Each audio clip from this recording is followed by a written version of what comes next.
to The Switch. This is the series where we talk to inspirational people, each of them wildly successful in their own fields, about the big turning points in their lives. I'm G Footit, and I have the privilege of meeting these individuals to uncover the pivotal moment that shaped their decisions to switch things up in their career, and also be asking them about the skills, behaviours and traits it took to reach the top of their game, whether in entertainment, sport, business or making the world a better place. Are you on the verge of a switch in your career? Are you looking for the motivation to step up? I hope you'll take inspiration from this show. To fill you in about me, I work at the UK's largest provider of face-to-face financial advice, St James's Place, and I'm involved in our academy, which has so far trained over 1,000 people to qualify as financial advisors. These are people from all walks of life who have decided to make a switch of their own. Today's episode is called The Chameleon. With my guest today, I'll explore the highs and lows of making your own way on a non-traditional career path, the value of being a generalist, and in the enduring power of staying true to your personal and professional purpose. For me, staying true to my talents is something that energises me. For me, I've always been involved in people-focused roles, and when I've tried alternative options deliberately to expand my knowledge and skill set, I always miss that people side of the work that I do. And I find a way to navigate back to speaking to people, like hosting this podcast, for example. Our guest on this episode is living proof that success isn't linear. Showing an abundance of entrepreneurial energy, she has built a career that spans from roles in publishing, manager to marketing, copywriter, and most recently, managing director. In 2019, she co-founded a purpose-driven brand and communications agency. And of course, they are producers of this very podcast, The Switch, Rationale. With her co-founder and team, she creates impact-led brand narratives and creative campaigns that connect their clients in the UK and the US and Europe to their audiences. Today, I'm delighted to be joined by Rowan Morrison. Rowan, a very warm welcome, and thank you so much for taking time to join us on The Switch. Oh, well, thank you for having me. I'm very, it's weird being on the other side of the mic, I must say, but I'm really excited to have a conversation with you today. Well, it's been great working with your very professional team in making this podcast. And this isn't the only time that we've worked with you. The first time was, for me, was International Women's Day a year or two ago, where you delivered a session on personal brand for our female audience, which was fantastic. Yeah, no, I really enjoyed that. It was really rewarding to be able to do that. So yeah, happy to be having this conversation with you now again. Fantastic. Well, I've really been looking forward to speaking with you too. You've been inspired to make more than one big switch in your career. Did you always know that you wanted to experience more than one profession? Do you know, it's such an interesting question. No is the short answer. I think I am a career opportunist. When I was thinking back about my career path, I'm a bit of a neophile and I'm a bit of an experienced magpie. And when opportunities open up to me, I tend to say yes. And that's kind of what's driven my career. Obviously, you know, hard work opens those doors to you, but I tend to walk through them when they open. But did I have a plan at uni to kind of be an entrepreneur and do what I do now? No, I didn't. So yeah, it's been quite opportunistic, my career path. I love that. And actually just being open to those opportunities is so important. So in your mind, can you see any commonalities between the jobs that you've done, and has each one experienced opened the door to the next? Thinking about this, I think creativity has been the kind of golden thread that's joined together all my career choices. And I knew from quite a young age that I wanted to work in the creative arts. I kind of really, at heart, I'm a writer. And that kind of editorial, writerly pursuit has kind of driven me throughout my career from when I was very young to now, really, and what we do is Rationale. So yeah, that's definitely a thread. Also storytelling as well. I'm really passionate about, you know, telling stories and people as a new introduction, you know, so telling stories and helping people to kind of get their message out there.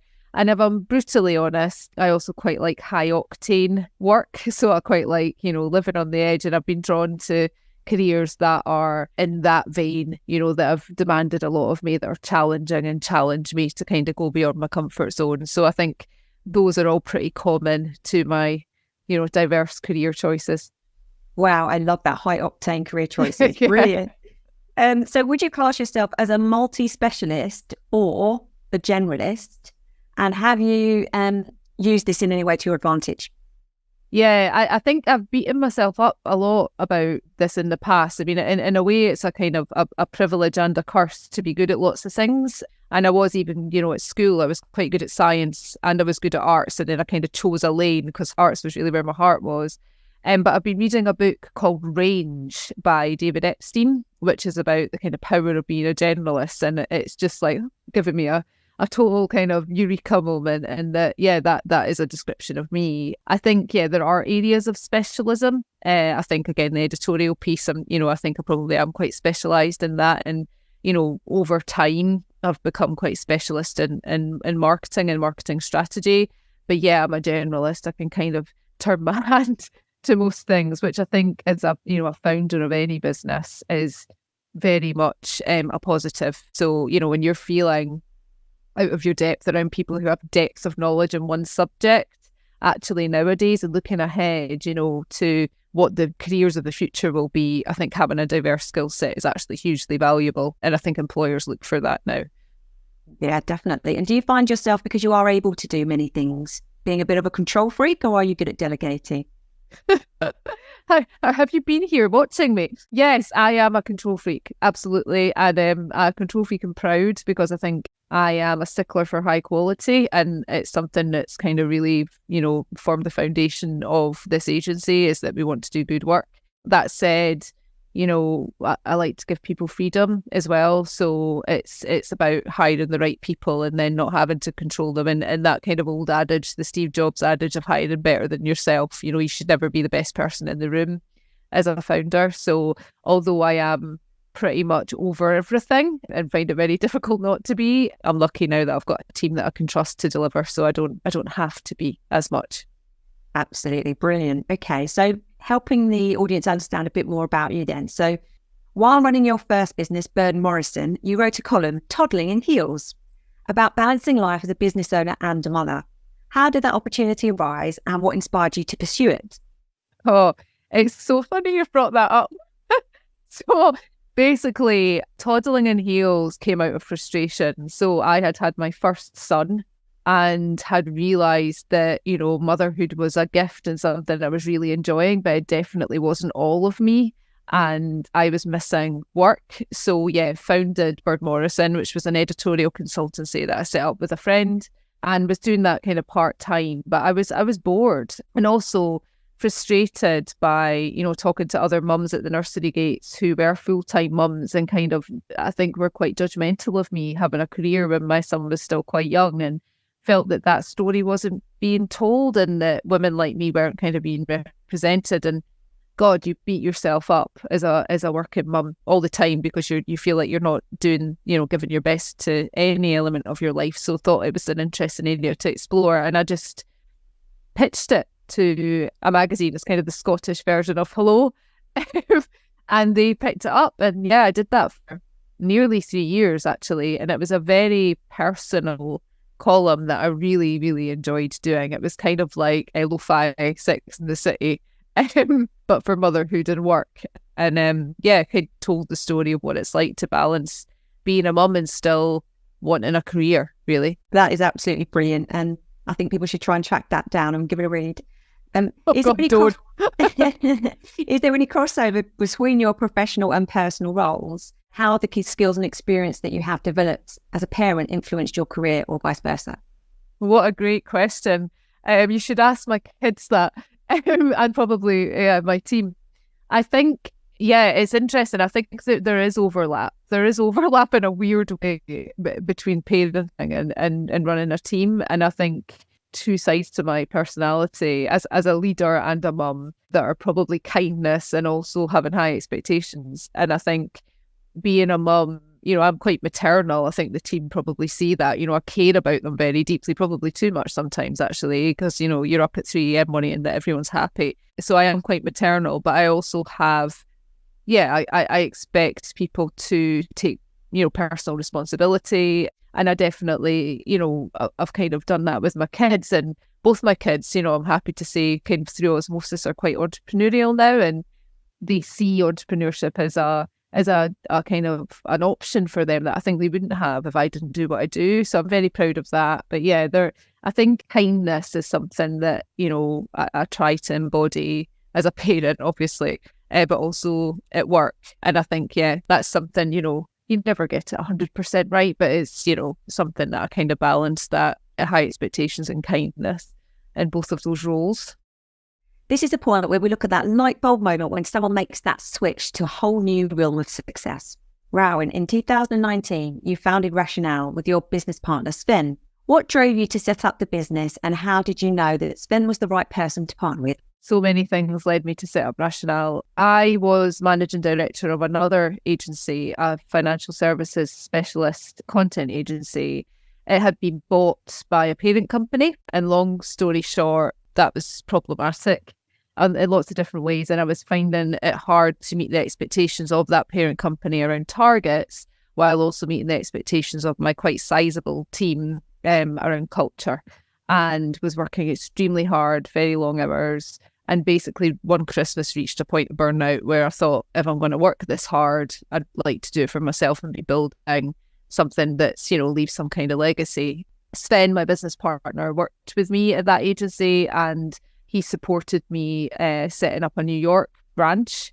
And on many long-haul flights and late-night margaritas, we became really good friends. And just he's a kindred spirit, has a kind of energy and creativity and drive that really spoke to me. And I think, the similar things spoke to him. And then, yeah, we just kind of said, we can do this better, and we can create an agency, a marketing agency that has a different type of culture, that doesn't drive its team into the ground, and, is a successful business, but puts its people first. And the thing Sven always says is we wanted to create a business, a place of work where we wanted to work, because we believe that work is where you spend most of your time, in your adult life, and it should be fun and fulfilling and engaging and, all of those things, and give you something more than just a 9-to-5. So that's what drove us to do this. And we set it up 6 months before the pandemic. So we had an interesting first year, but we were really lucky and got some contracts in quite fast. And yeah, we've grown it from there. So from the two of us at my kitchen table, and then remote for a year, to, yeah, I'm looking out now, and we've got a large office that we've just moved into with a big team of fantastic people. So yeah, that's the story of Rationale. So far. Yeah, so far, yeah. So one thing you said before is that you didn't think running a business was something people like you, in inverted commas, did. How did you overcome that perception? Yeah, well, that's an interesting one. And when I say people like me, I think a lot of people assume, as a woman, but it's not just that. It's also, I have a regional accent. I come from a working class background. I didn't go to private school. I'm not independently wealthy. And when you go into founding a business, you do find that a lot of entrepreneurs do have that background. And I find that very interesting in our society, that people don't see people like me in roles of entrepreneurship, and they aren't given that as an option at school in the same way you do if you're privately educated. So yeah, I'm quite passionate about that, and being visible about that, and not watering my accent down. So I do find that you can sometimes be underestimated and have an element of surprise when people realise you're smarter than they perhaps give you credit for when they hear the way you speak. So yeah, I kind of think it would be what would be really incredible to me is if another girl from my background thought that, she could set up her own business because she saw me doing what I was doing. That would be my dream. So yeah, that really inspires me. Absolutely. And you mentioned sort of differences between schooling. Do you think it's important to remove some of these barriers for the next generation?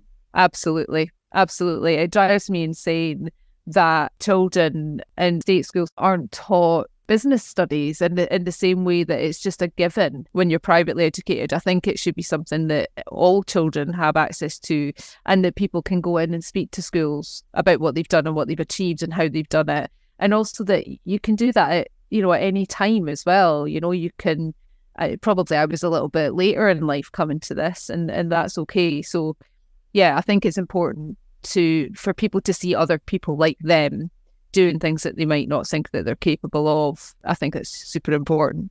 Absolutely. Now, there have been several switch moments in your life, and two of those have been the births of your children. So what changed for you career-wise after you became a mother? Nothing, really. Talking about being visible and feeling passionate about something. I'm passionate about that. Obviously, yeah, my priorities in some ways changed, but when I became a mum, I didn't, fundamentally suddenly lose my ambition or my career drive. I found a way to make it work.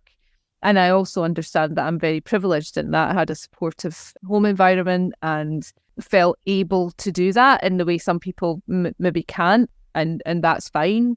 But equally, yeah, I don't think women should feel that they have to compromise their personal goals or who they are because they have children. And believe me, I've had many moments where I've felt guilty about that and worried about that. But now my children are 13 and 16, and they can tell me as young adults that they're proud of me and they're really glad that I do what I do and that they find it inspiring. And so no regrets in that sense. I was lucky that I could work from home when I ran Rowan Morrison, and that was helpful. But yeah, it was also really hard, and sometimes being a mum is difficult, and not a lot of people talk about that. Yeah, and you had it all over again with COVID, working from home, with the children being home, and I can't imagine that was easy at that time. No, it was a nightmare, trying to run a business and trying to homeschool two boys, one of whom was kind of about to go into exams, and one who was transitioning from junior school into high school, and is dyslexic. So yeah, it was tough, but you make it work, you make it work. But I do think people are, sometimes a bit shy from talking about the difficulties of that and the challenges of that and the kind of, the personal things that you have to compromise as a parent. And I don't think you should have to compromise it. And I think women get the rough end of that and still do. And particularly during the pandemic as well, I think, women were expected to hold down a job and take the majority of the responsibility for domestic life. And I think we're still seeing the kind of knock-on effect of that now. Absolutely. And we've just entered, when we're recording this episode, summer holidays, school holidays. And so again, I think it's an annual basis where there's that extra juggle, isn't there? Oh, absolutely. Yeah, absolutely. So what are the key traits that have fueled your drive and sense of purpose? I think I like taking risks. Sometimes they pay off, sometimes they don't. But I think I enjoy living on the edge a bit and taking a punt at things and learning from mistakes. I definitely like trying new things. Sometimes pathologically so, as Sven, my business partner, would tell you, although he's the same. I also care about quality and doing a good job. And I think that basic thing has impressed managers that I've had, which has led to progression, which has led to being able to do what I do now. So I think caring about my work is definitely something that's fueled that. And yeah, I want to live as much life as I possibly can in the time that I have. And I see work as a central part of life. So yeah. I love that. Something I just jotted down is fail fast. Is that something you're familiar with, or has that become more prevalent being an entrepreneur? Yeah, absolutely. I think there's a lot of fear, isn't there, as human beings? We're very fearful about making a change. We're very, we think of the reasons why not before the reasons why. And I think we're capable of so much more than we think we are capable of. That's definitely something I've learned. And yeah, making mistakes is part of life, and I think it's a very important part of life. And if you shy away from them, you're closing a door to so much opportunity to elevate yourself and develop yourself as a human being. Again, no matter what age you are, whether you're young or whether you're older, and you do have more responsibilities. So yeah, I think fail fast is definitely something, a kind of ethos that I would live by in business. Definitely. Love that. And don't be scared. Yeah, don't be scared. So there might be lots of people listening who are on the verge of a change in their lives or their careers. How have you been able to identify when is the right time to make a move? One of my heroes, David Bowie, said that you should always go a little bit further into the water than you feel you're capable of being. And when your feet aren't touching the bottom anymore, that's where the exciting stuff happens. That's where you're challenged. That's that bit when you're out of your comfort zone. that's where life is for me anyway. That's where I get most excited, and I feel like I'm on the right course. Not everybody's like me, but I would encourage you to try and push yourself into that deep water as much as you can. And change is scary. It is, especially if you have financial responsibilities, if you have family responsibilities. But something that I always come back to is nothing is final, even if it feels it is. If you make a mistake, you can change it. It might be difficult, but if you don't try, you'll never know. And I just feel we're here for a very short space of time, and why not try? You're going to go. So if I'm the other side of the screen or listening on the podcast today, if I feel like I'm kind of paddling around in some shallow water and have been for some time, now's the time to just try and find that deep water. Totally. Swim out. Yeah. That's where the exciting things happen. Yeah, absolutely.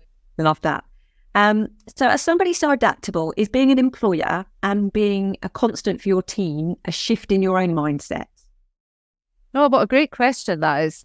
Yeah, it is a bit. Yeah, because it's not just about me. I think I do care. I was talking about, my maternal instinct earlier. I do care very deeply about every single individual in this office. And I feel very responsible for them, and I'm very aware of that responsibility. So is Sven day to day. And it drives every single decision we make, is their well-being. And I think, and what's brilliant about that is our theory was if we do that, we'll have a successful business and a profitable business. And that's worked. It's, that's true. So to have that kind of hypothesis be proved right is amazing. And I think there's so much potential for other businesses to do the same. But yeah, they inspire me. My team inspire me. We've been so lucky. We have such a good team, and they inspire me every day to do better. And I learn from them as much as I hope they learn from me. So yeah. So Rationale helps businesses and organisations to find and centre their purpose.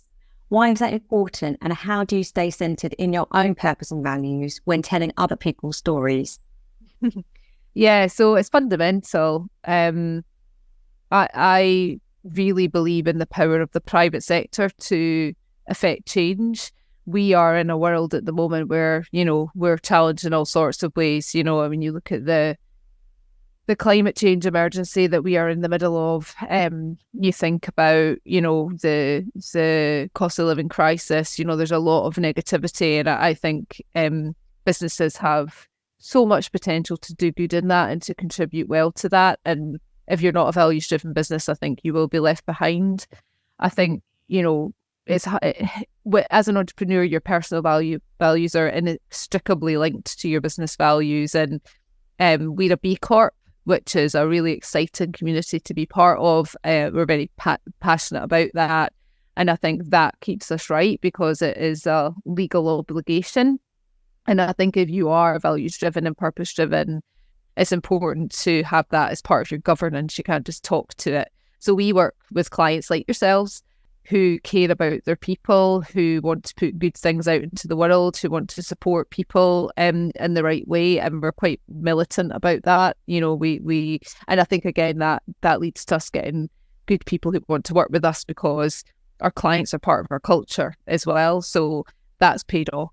So yeah, values are fundamental to us, and yeah, it's not lip service, which it sometimes can be, and I think has been in the past for certain businesses out there. Absolutely. So you advise businesses and organisations like SJP on how to tell their stories and connect with their audiences. Do you have any tips for people who might be thinking about starting or levelling up their own business? As an example, we have a whole community of startups within our academy. So what tips might you have for them? I would say, it's exactly what we've been talking about. Fail fast, test and learn, try things out, realise nothing's final and that it's okay to have a bit of a sandbox when you're sitting out, in business and to try different things. Do be led by instinct as well. I think that can often be overlooked, but also preparation is key and due diligence is key and making sure the decisions you make are backed up. I think, from my perspective as a marketer, the story that you can tell as an entrepreneur, as a business person is really important. And, don't be afraid to be yourself and to show your personality when you're, looking at forming partnerships and getting customers and all of those things. I think people buy into people. So the more of yourself you can put into that, the better. And yeah, just go for it. Just, energy, dynamism, high quality. These are things that make businesses grow and succeed. And then, once you have people who are telling that story for you because you've impressed them, then the sky's the limit. I love that. You get your message out there enough that other people are saying it for you. Brilliant. Exactly.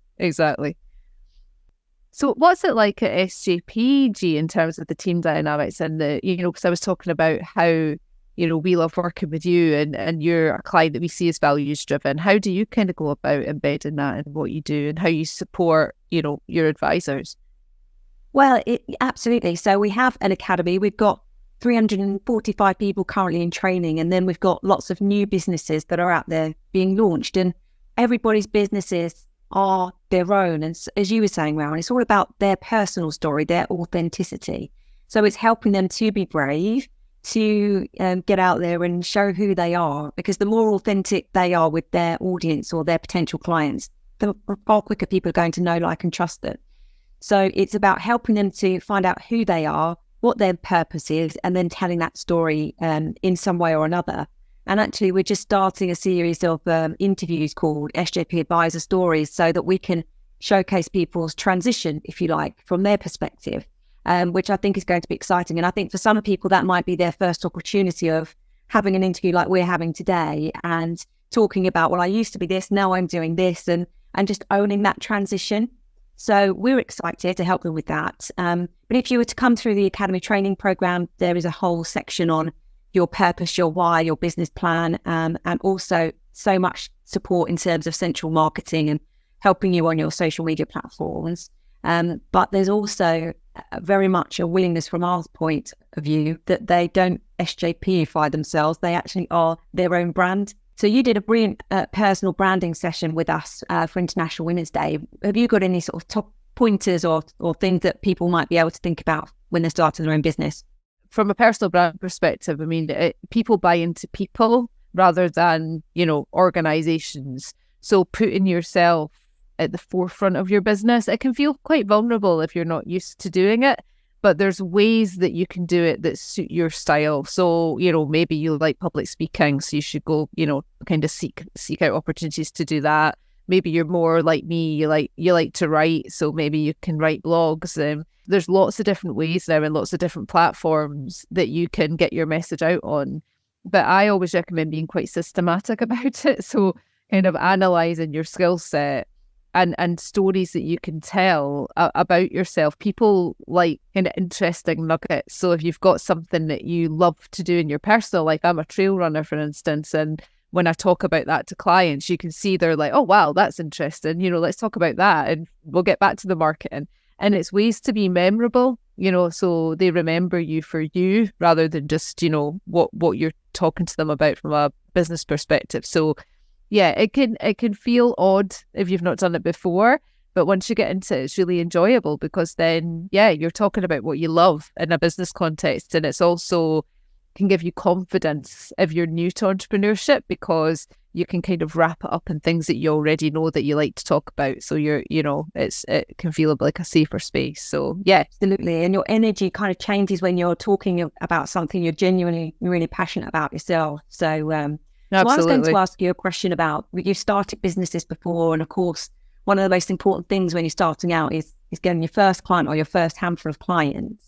And while we're on the topic of this sort of personal brand and telling your story, have you found that tapping into your existing, network, shall we call it, is the fastest and easiest way to do that? And telling those stories of, I used to be this person, the exact same career that you do, and now I'm doing this, and I understand your challenges, so therefore I can help you. Yeah, I have. And there's lots of elements to that. And I was actually blown away when we set up Rationale by when I started tapping into my network over, going back 15, almost 20 years, how people remembered me. So, and again, I think it's because I've always been so laser focused on doing a good job that does make you memorable. And I think, personality as well. Sven, my business partner, has a massive personality and lots of, incredible things that he's done in his life. And people just love him, he's like Mr. Charisma.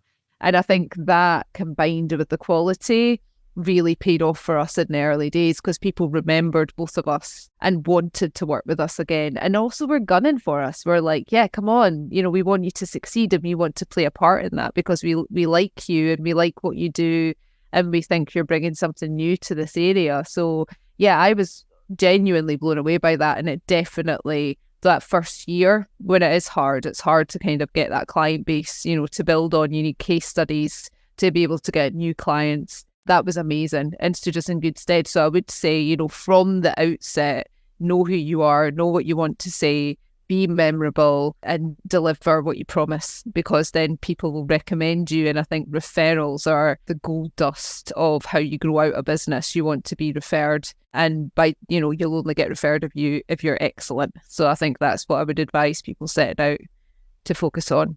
Fantastic. So do you think it's necessary to be a chameleon in the workplace, Rowan?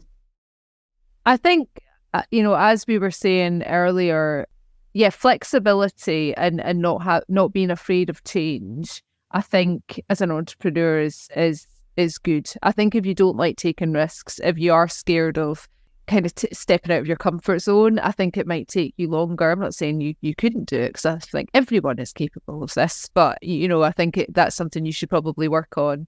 I do think that just looking at the skills of the future. I'm doing this a lot with my older son at the moment, will be going to university next year, and we were kind of thinking about, he was talking about doing journalism, and we were like, will there even be journalists in 5 years' time, with AI? And, we're moving into a future where a lot's uncertain. And I think for me, this is what I want to say. I think it's about giving yourself as many options as possible. I think in life, as well as in professional life, the more options you have, the better. And so therefore, the more skills you have, the more experience you have, when you do come to a crossroads that you might not even know exists, you will more likely to have the capabilities to embrace that. And I think, thinking about the financial advisors that you support and the conversations they'll be having with their clients, I think being able to pull from a really diverse toolbox is probably a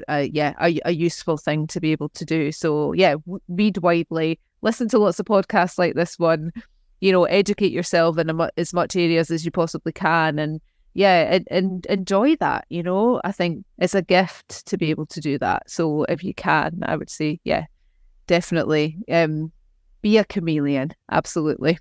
Fantastic. What are the challenges people need to adapt to when they're preparing to make a significant life change? And how can our listeners build the skills they need to make their career transitions easier? Ooh, okay. Well, that will obviously vary depending on who you are, and what your situation is, whether you have family, how much financial buffer you have. So that's going to be different for everybody. I tend to be a bit of a jump in with both feet and work it out if it goes wrong type of person. That's not for everybody. So I think the challenges you will probably encounter are imposter syndrome. That seems to, for some reason, hit women more than men. And I think that can be quite crippling if you're sitting out doing something that you haven't done before. But again, as with anything, the more you do it, the more, you'll be able to fake it till you make it, I think. I would advise in that. I think, obviously, financial security is really important, especially at the moment. And not everybody has the luxury to be able to make a change. But I think there's nothing wrong with starting to plan for it. And I think if you have a bit of foresight and you know what you want to do, I genuinely believe if you're passionate about something that it will be successful and you will find a way. So put the things in place that make that a decision that isn't scary financially, that isn't going to make you worry about your family's security. So, there's things that you will need to do personally, the kind of softer skills and the things that you'll have to adjust to as on a human level. But I think the more that you can put in place practically before you make that change, the better. So, planning ahead is probably, something that I'm not great at, but I think I'd probably recommend that others do. Brilliant advice. Thank you. What do you feel are the most common hurdles or challenges for people in finding the confidence or the determination to follow their career aspirations? Yeah, fear of the unknown, just being terrified. I think fear, it is very real, and I think can be crippling. And I think when you don't know what you're stepping into, if it's something that's really new, it can be so easy just to stay where you are, that, you know, the better the devil you know, no matter how miserable you are, it's difficult and brave to make a change. And again, not everybody can, you know, not everybody has the luxury to make these choices. And yeah, especially at the moment, financial pressures are real. Again, I think it's about, you know, self-belief. Also, there's a book called The Art of Asking by the musician Amanda Palmer, and she writes very eloquently about asking for help.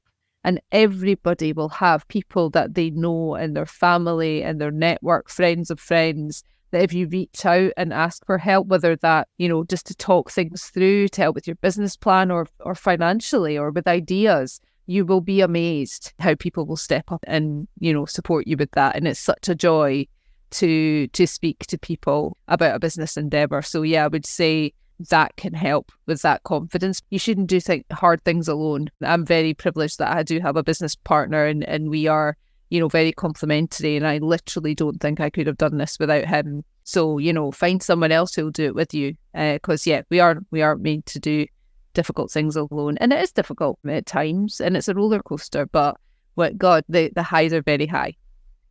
Yeah, absolutely. And I was going to tap into that point actually when we were speaking about our first client acquisition. People tend to like being asked their opinion or like being asked for help. So I think sometimes people have fear of approaching people and asking them something, but actually most people are flattered that you're going to ask them for help and they want to help you. So don't be scared. Absolutely agree. You know, I was getting to the point when we set out where I was, you know, emailing people over and over again and not getting a response, and then was literally sending emails like this, you know, thinking I'm now being really pushy.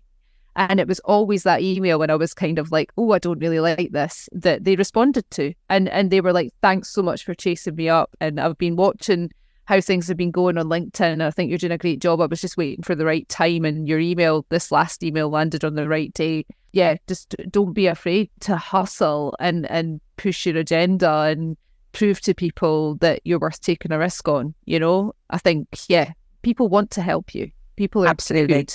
I echo that thought 100%. So what's next for you and Rationale? What does success look like for you?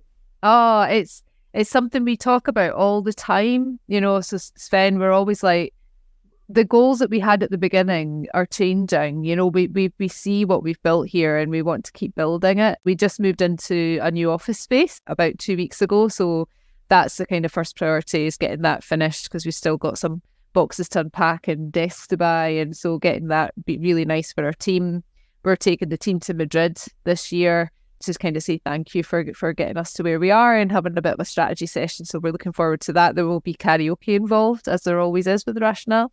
But yeah, we want to continue to grow. We want to continue to work with brilliant clients like yourself and tell great stories. And that success will look like a business that has high retention, that we keep all the people that we've got, that we care about very much, and we bring more people on that share our vision, and that we can empower to lead the business forward, because it comes from the team. It doesn't come from Sven and I. And yeah, that's what success looks like to us. Fantastic. Well, I am personally, I know everybody within the team that I work within, we're huge advocates of yourself, Rowan, your business, your team, and everything that you do. Thank you. So just for everybody else, tell everybody, what are the things that you do help businesses with, and how can people find you? No, thanks, G. So yeah, we're brand and communications, and we do everything from setting out brand strategy, working on visual identity, supporting with internal comms, right through to delivery. So such as this podcast, we do video, we do editorial, and everything in between. So yeah, we support mainly B2B brands with getting their story across in the right way, in the right places, at the right times, so they can achieve their objectives. And we absolutely love doing it. And we're lovely people to work with. So you really are. And how can people find you? Where's the best place to look you up? Yeah, if you go to our website, www.wearerationale.com, you can find us there. And yeah, find me on LinkedIn and reach out to me there if you want to know more. And yeah, thanks so much. It's been an absolutely brilliant interview. Thank you so much for being a guest on Switch. No, thank you. I really enjoyed it. Thanks for having me. We just finished recording an episode of The Switch with Rowan Morrison. Rowan, what was your favourite topic that we discussed today? I like discussing about not being afraid, about taking a risk and a leap when you're thinking about becoming an entrepreneur and running your own business. We just recorded an episode of The Switch. We really hope you liked it. If you did, please remember to follow this series on Spotify so you can hear all future episodes. Also, don't be scared to give us a 5-star rating so more people can hear about us. If you enjoyed this episode of The Switch, please subscribe so you can hear more inspirational career change stories.